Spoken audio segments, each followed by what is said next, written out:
Commercial vehicles కొనేటప్పుడు resale value consider చేసి కొంటారా లేదా మైలేజ్ చూసి కొంటారా? రీసేల్ వాల్యూ కన్సిడర్ చేసి కొంటే మనకి ఫ్యూచర్తో బెట్టింగ్ చేసినట్టే. అదే మైలేజ్ కనుక కన్సిడర్ చేసుకుంటే ఫస్ట్ డే నుంచే మీకు ప్రాఫిట్స్ అన్నది పొందుతారు.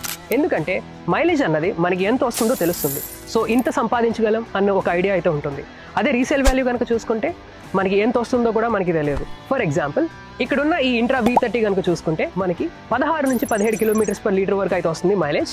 అదే కాంపిటీషన్ కనుక చూసుకుంటే మనకి 14 నుంచి 15 కిలోమీటర్స్ పర్ లీటర్. మీరు కనుక 5000 కిలోమీటర్స్ కనుక ట్రావెల్ చేస్తే మంత్కి అంటే నెలకి, అదే ఈ ఇంట్రా V30 కనుక చూసుకుంటే దీని యొక్క మైలేజ్ వచ్చేసి మనకి 16 కిలోమీటర్స్ పర్ లీటర్.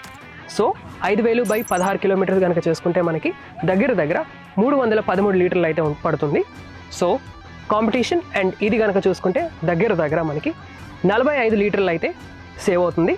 సో ప్రస్తుతం ఉన్న ఆంధ్రప్రదేశ్లో డీజిల్ యొక్క ప్రైస్ వచ్చేసి 98 ఉంది.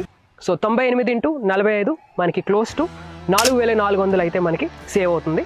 సో రీసేల్ వాల్యూ కోసం 5 ఏళ్ళు ఆగే కన్నా సో సింపుల్గా ఇలాంటి ఎక్కువ మైలేజ్ వచ్చే ఈ ఇంట్రా V30ని కన్సిడర్ చేయండి. ఫస్ట్ డే నుంచే లాభాలు అయితే పొందండి. సో ఎక్కువ mileage, lower cost and steady ప్రాఫిట్స్తో మీ బిజినెస్లో లాభాలు అయితే పొందండి.